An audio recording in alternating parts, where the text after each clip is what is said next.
thankful for her inspiration. I thank her for her being and allowing God to use her. And as she stated, No, I'm listening. oh, Hanging out. Go ahead.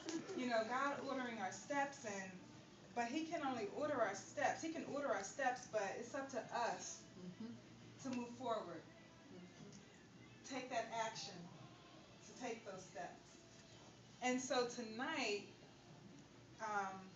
I'm going to share a little bit about me. And I was sharing with Kiva earlier. Never thought I'd be in this place of speaking, of being an author, of being in front of people. Years ago, if you said I would be a public speaker or a wellness coach, I could not have imagined myself here, scared to death of being in front of people. Now, here I am. And so I say that to say, you never know what's planted, what God has within you. You're part of His creation. And whatever is within you, it's not just for you. It's for others. And going through this process, I'm seeing that. Because if I had not allowed myself to move forward and listening and having that connection and building that confidence, I I would have missed out. Other people would have missed out in what I've had to share.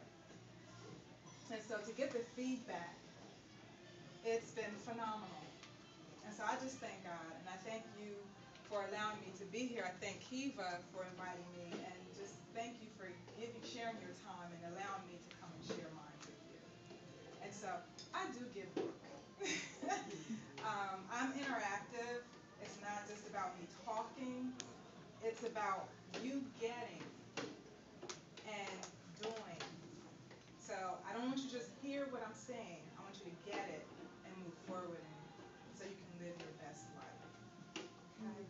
So, hold on just a second. Um, this is the book I wrote.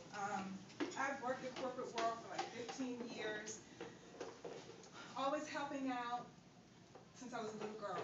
Mom had me at the hospital as a candy striper and always volunteering. I did a 20-mile walk with the March of Dimes. And when I wrote this book and reflected back, and I said, I've always been helping people.